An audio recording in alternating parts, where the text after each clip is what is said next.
yards, and Lindsey threw for 261. I got a good one for you for a question. Jason Bellamar, Favorite all-time Razorback player, football or basketball? Football.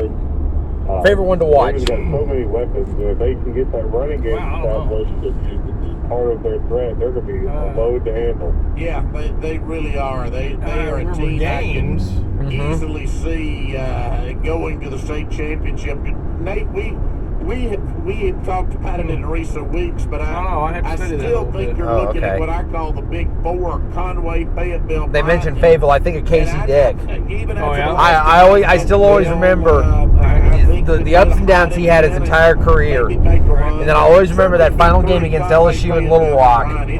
Him taking that snap and throwing that fade pattern to London. Was it to London Crawford or Joe Adams? Do that fade pattern to beat LSU in Little Rock day after Thanksgiving in 08. After leading the upset the year before in Baton Rouge. He went through so much grief and changes, and he had a great career.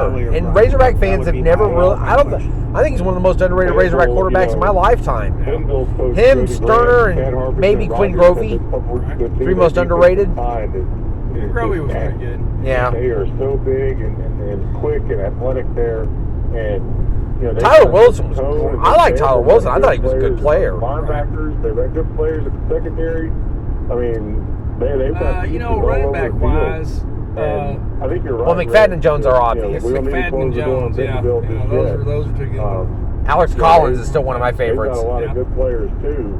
We need to see what happens with Carter Nye, though. He's got a little bit of an ankle injury, and I don't know. I was going to ask you what you knew about that injury. Yeah, so it's an ankle. We don't know a whole lot about it yet. Probably right now with the backup quarterback from Bentonville got hurt in the JV game. Third quarterback. They had to go to a soft TJ. Oh, no. For the rest of this one. Jefferson. Yeah. KJ. Absolutely. KJ.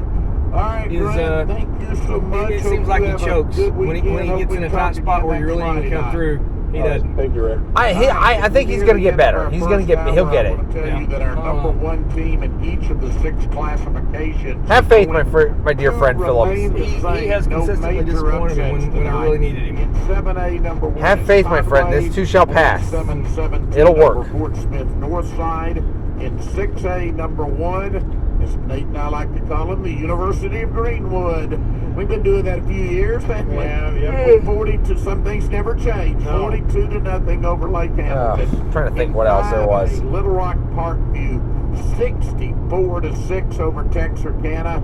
In 4A, Warren, 39-23 over DeWitt.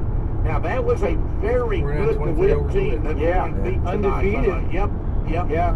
I'm waiting for Texarkana must be in a rebuild. Must have graduated everybody from last year or something. Warren, that was going to be one of their stumbling blocks, their obstacles to get to a championship, and they passed that one on their way to another conference title. Yeah, and we've been talking about we've kind of got Warren and Malvern as 1 and 1A.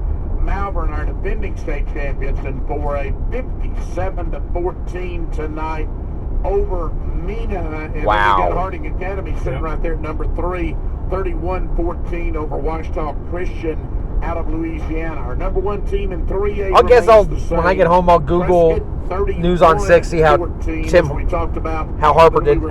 bunch did tonight. Over Homer, Louisiana. And then in we're going to do that right quick. Actually,